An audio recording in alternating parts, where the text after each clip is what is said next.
Hi, so in this video I'd like to talk about the sensitive topic of the pricing in photography. I'd like to talk to you about where I feel the errors a lot of people make.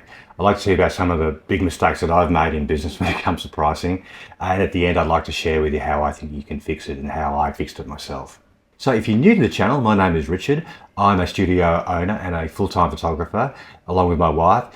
We specialise in boudoir photography. We turn over multiple six figures per annum, and I make these videos because I really enjoy talking about the business of photography and just business in general.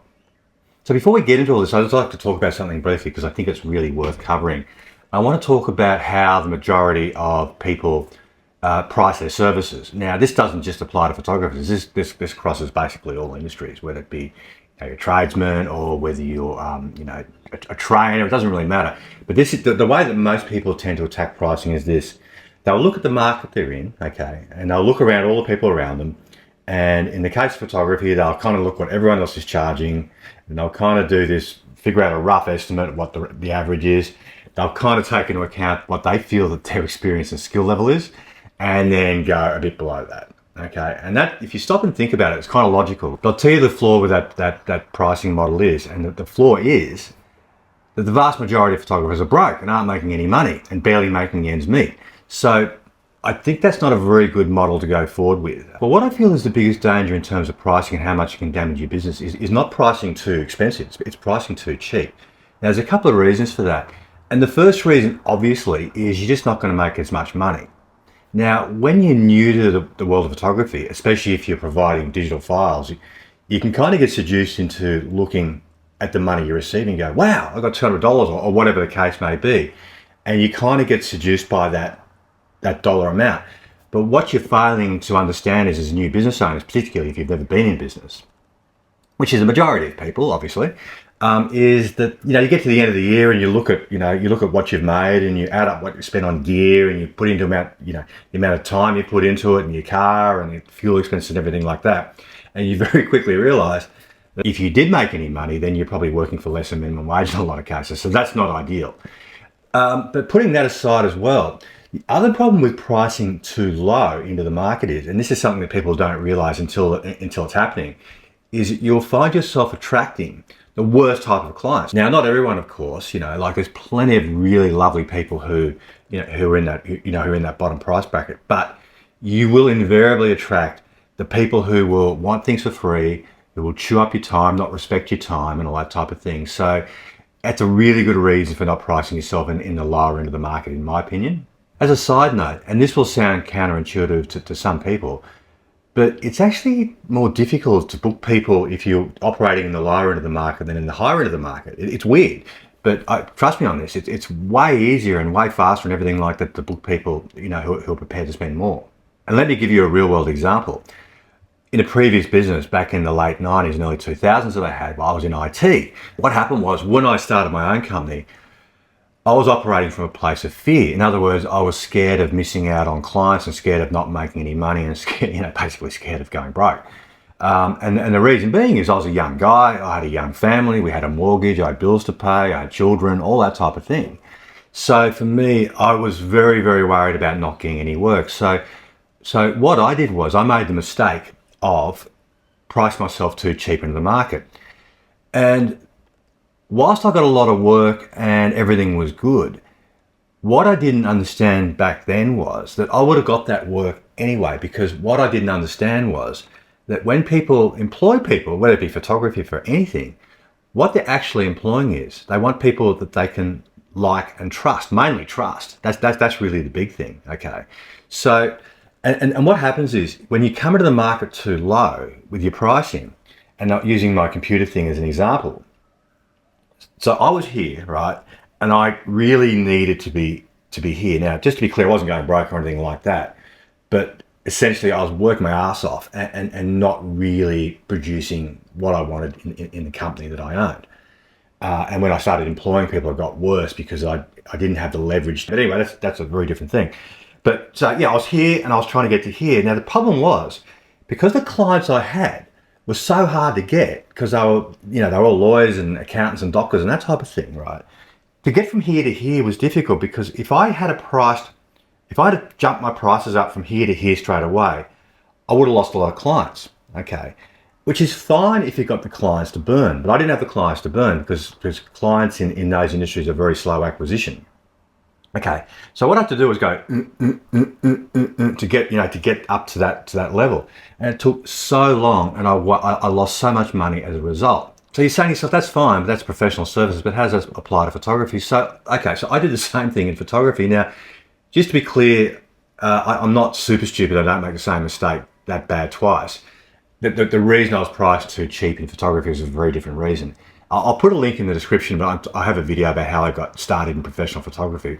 But when I got into it, I didn't get into it for the money because I had another business at the time. So I won't rehash that. You can watch that video if you want.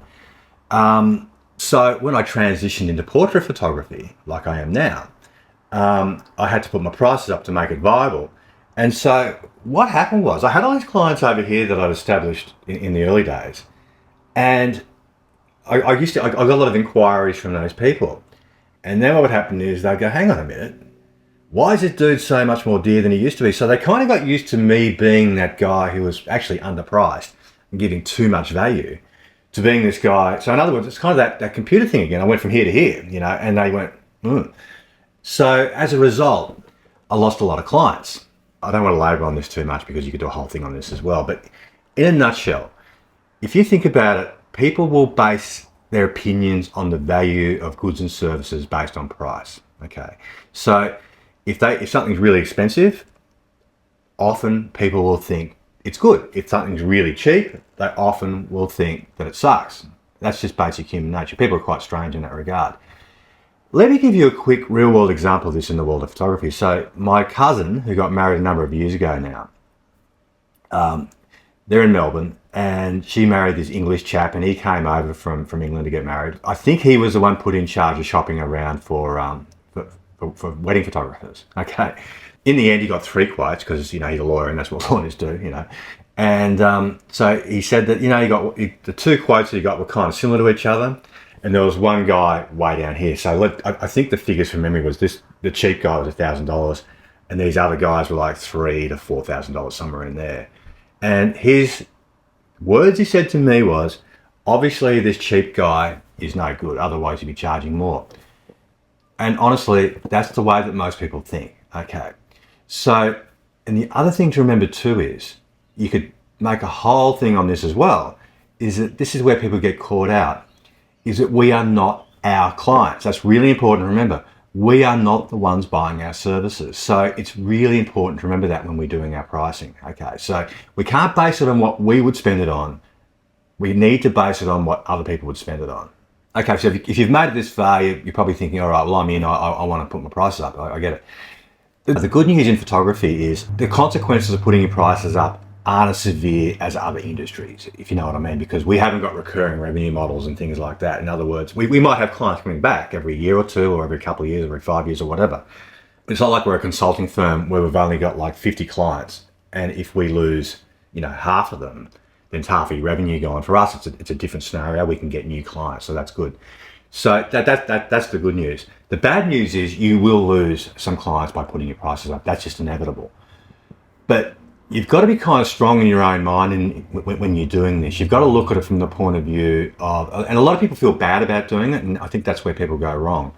Not wrong because they feel bad, but because they're not thinking of themselves. Like, you have to look at this from a pragmatic point of view and say, well, if I need to survive and thrive, excuse me, and I want to employ people and that type of thing, then I need to be charging a professional fee for my services. So what you need, in my opinion, what you need to do is figure out where you want to be and then do the price jump in one go. In other words, go from here to here, okay? Now, if you're starting out and haven't done this at all, you're in such better shape than a lot of people, because you can just start there. But if you're kind of here or here and you need to get to here, again, I'm repeating myself, but you need to do the Band-Aid method, in my opinion, and just immediately put your price up and go to here. The reason I say that is you're going to lose clients. That's inevitable, okay? But if you do it incrementally, like this, in reasonable jumps, okay, the trouble is you're going to lose, so say you go from here to here, you're going to lose these clients here. And if you're going to go from here to here, then you're going to lose those clients there. You see the problem? So as you're going up, you got to do it over and over again, re-establish your client base. So why not do it all at the beginning and be over and done with? Now, If you've got a whole bunch of previous clients, this is a different discussion, but I'll just touch on it really quickly. If you've got a bunch of previous clients who you love and everything like that, what you can do is you can just ring them and say, look, I'm doing this new thing. And the reason I'm doing this new thing is because I want to increase my service levels. I want to do a better job. I want to have better product offerings and that type of thing. And I want to grow my business. I would love you to come in and experience the new thing that I'm doing. And I'm prepared to give you this much off. Okay, so you can do that in the form of a gift certificate or something like that. But the point being is, you can get those old clients up, but represent the value, your new value that you're offering, so that people are aware of that. Okay, that's not a bad way to do it. But at the end of the day, you will lose some clients. That's just the nature of it. And that's so what I found I needed to do was to successfully pull this off was I need to establish myself as a luxury brand. Now, just to define what a luxury brand is, it's not the building you're in, it's not having a doorman at the door, all that type of thing, okay? It's to do with the experience you give people and the products you offer and that type of thing. It's honestly, it's more about giving people an amazing experience. That's how I define a luxury brand. I've got friends who do incredible numbers and they don't even own a studio. Like, they're operating from the boot of their car and doing presentations in people's homes. So you don't have to have a studio, you don't have to have, fancy things to be a luxury brand. So I think that if you're going to be doing this, that's what you should be looking at. Again, I won't get into that here because it's too big a subject. Maybe it's a subject for another day. But there's plenty of people who can talk about that. And that's what I would suggest looking at. Here's the biggest thing, in my opinion. And the biggest thing is you need to be able to present your new pricing and convey your new pricing and products or whatever it is you're doing with complete confidence to your clients. And the reason that I say that is that your clients will borrow your confidence by the way you present them. So if you're stammering and stuttering over pricing when you're talking to your clients, they're going to pick up on that and they're going to go, what's going on here? So I feel a lot of the problems with pricing and not putting prices up in general, not just in photography and everything, is a money mindset thing, meaning you have issues with money. And I was the same. I wasn't magically born with an abundance mindset. Okay, now I hesitated to talk about this because I feel like I'm getting into navel gazing things a little bit. Okay, and I'm always a bit embarrassed to talk about it. I don't know why, but that's just the way that I feel. But the biggest thing that I did in my life was I spent a lot of time on myself and trying to get past my money blocks. Now, when you start going down the self-help thing, there's like a billion books, a billion YouTube channels on that type of thing. And I'll show you the book that I found most helpful for me personally. Okay. Like I said, I've read a lot of books over the years. Like back in, 25 years ago, I read Think and Grow Rich by Napoleon Hill and all that type of thing. But the one that I've got a lot out of in recent times is this book here. It is called You Are a Badass at Making Money by a lady called Jen Sincero. And what I like about her book is she's a proper author. She's a really good writer. She's very funny. She uses swear words and that type of thing. I actually decided to do the things that she suggested in that book, and it made a big difference to me. Even after having tried to practice it my whole life, going back and revisiting and doing it all again made a big difference. Now, again, that's just what I did, and that made a big difference for me. So finally, how do you pull this together? Well, if you're not sure how to go about doing it, and you've got no idea, my suggestion would be to get some help from a coaching platform or an educational platform that talks about this type of thing. Okay, by doing that, they will give you the confidence to increase your prices and what to price them at and how to put together collections and things like that. But as a rough guide, and I hesitate to even mention this because I'm scared that people will take it as gospel. But just as, for example, for things like wall art and things like that, the general rule of thumb is you mark things up 3 to 5 times, okay? And for things like individual photos or individual prints, a lot of studios will have them at $100 to $350 per photograph and then create collections around that base price. So there you go, that's my thoughts on pricing in general. If you got anything out of this video, I'd really like you to subscribe to the channel. If you already subscribed to the channel, it'd be great if you would like the video or leave a comment. Apparently that really helps a lot with the algorithm. Until I see you next time, thank you for watching, I really appreciate it. Have a great day and I look forward to seeing you in the next video. Again, thank you for watching.